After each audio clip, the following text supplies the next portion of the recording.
Salut à toi, j'espère que tu vas bien. Je reviens ce soir avec un autre petit sujet. Ça concerne toujours les vœux de fin d'année, les vœux de nouvel an, les vœux de santé, les vœux de prospérité. On se donne tous les vœux possibles. Mais je te propose de faire des vœux pour tes ennemis. Je te propose de faire des vœux pour tes ennemis. Je sais que c'est pas ordinaire, je sais pas, c'est pas simple. Comment est-ce qu'on peut demander à une personne qui me déteste ou quelqu'un qui ne m'aime pas, qui me jaloux, qui me fasse de la jalousie, quelqu'un qui me dit de moi, comment est-ce qu'on peut me demander de lui faire des vœux de bonheur, des vœux de prospérité, des vœux d'amour à cette personne-là. Oui, tu dois être capable de le faire. Tu dois pouvoir adresser tes vœux à tes ennemis. Si tu peux les identifier, si tu les connais, pour demander à Dieu de les bénir, de changer leur cœur, de leur accorder tout ce dont ils ont besoin, de leur accorder au centuple ce que tu as, et que peut-être c'est à cause de ça qu'ils ne t'aiment pas. Tu dois demander au Seigneur de toucher leur cœur, de leur accorder sa bénédiction, de leur faire voir sa face, de leur accorder toutes les bénédictions spirituelles et le dire de manière sincère et demander de manière honnête et sincère. Pourquoi? Je t'explique. Jésus disait, si tu ne fais du bien qu'à ceux qui t'ont fait du bien, qu'est-ce que tu as fait de plus? Rien. Qu'est-ce que tu auras apporté de plus? Rien du tout. C'est lorsque tu fais du bien à ceux qui te font du mal. Oui, là, il y a une différence. C'est lorsque tu fais du bien aux personnes qui ne vont jamais te rendre. Là, il y a une différence.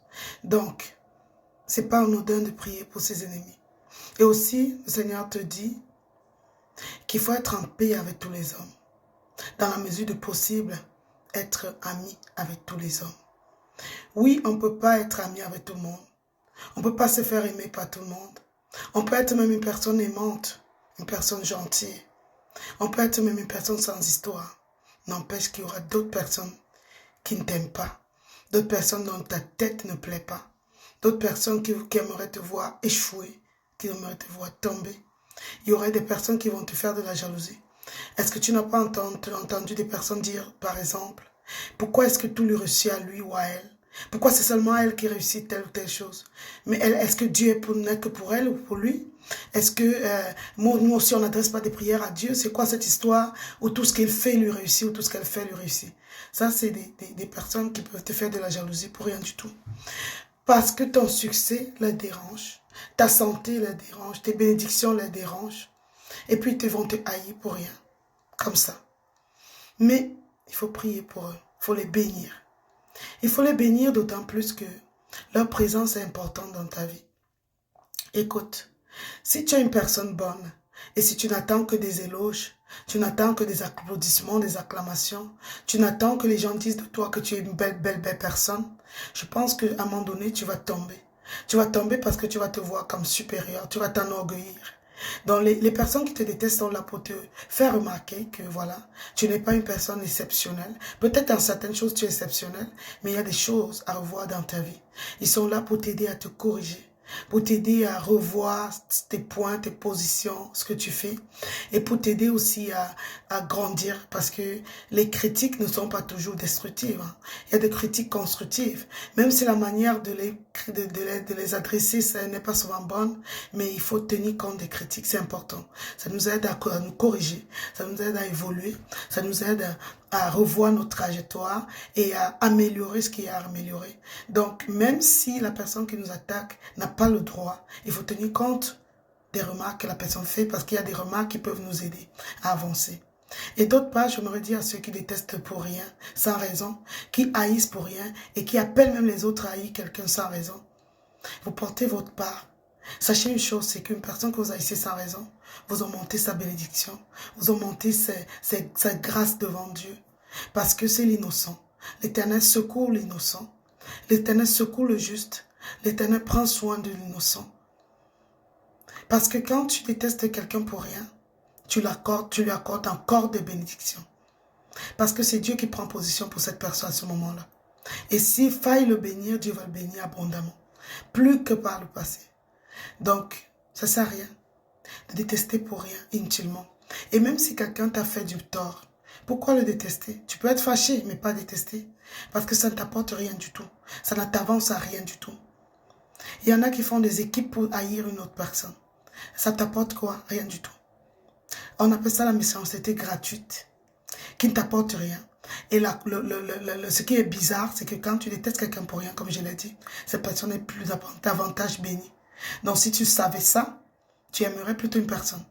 Et aussi, je suis souvent dépassée de constater qu'il y a des personnes qui ne savent pas être, reconnaître qu'une autre personne les dépasse.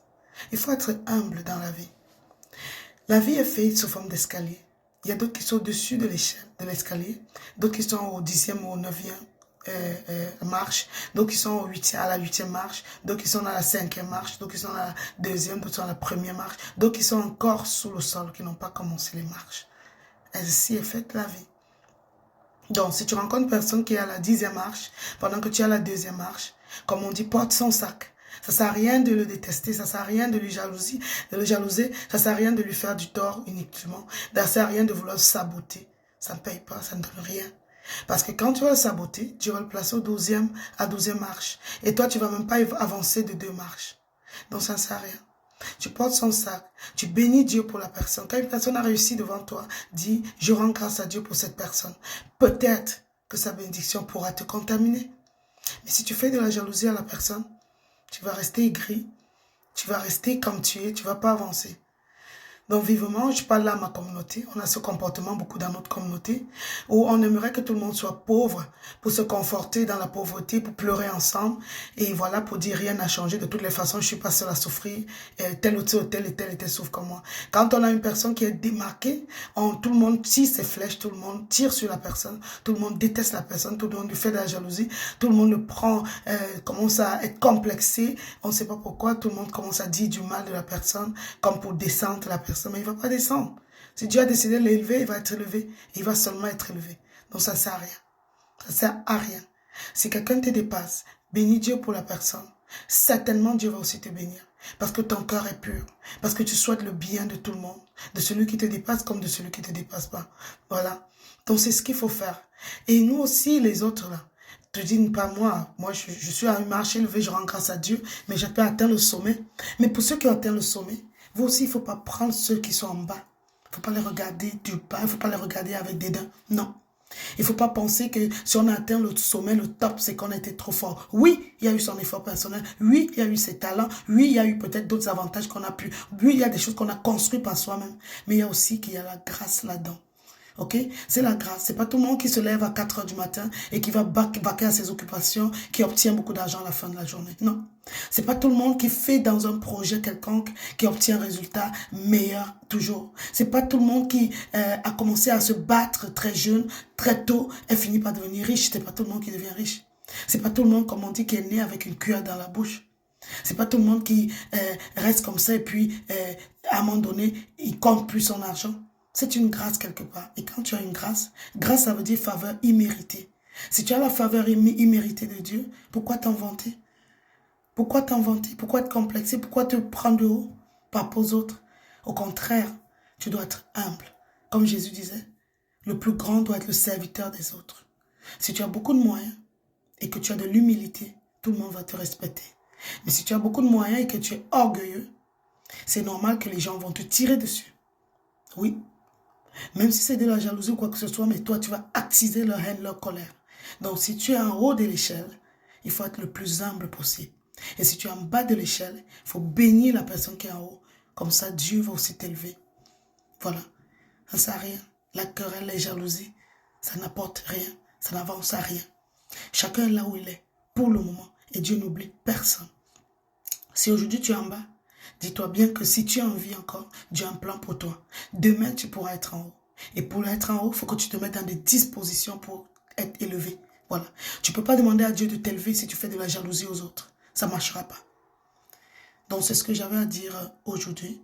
Toujours pour les vœux de fin d'année, que Dieu nous aide, que Dieu t'aide, que Dieu m'aide à avoir des cœurs bien disposés, à être sincère, à être pur de cœur, à ne haïr personne. Que des gens soient ennemis avec toi, mais que toi, tu ne sois ennemi de personne. À aimer les hommes tels qu'ils sont, sans exception. C'est mon souhait pour toi, c'est mon vœu pour toi, pour 2024 également. Sois béni. Bye.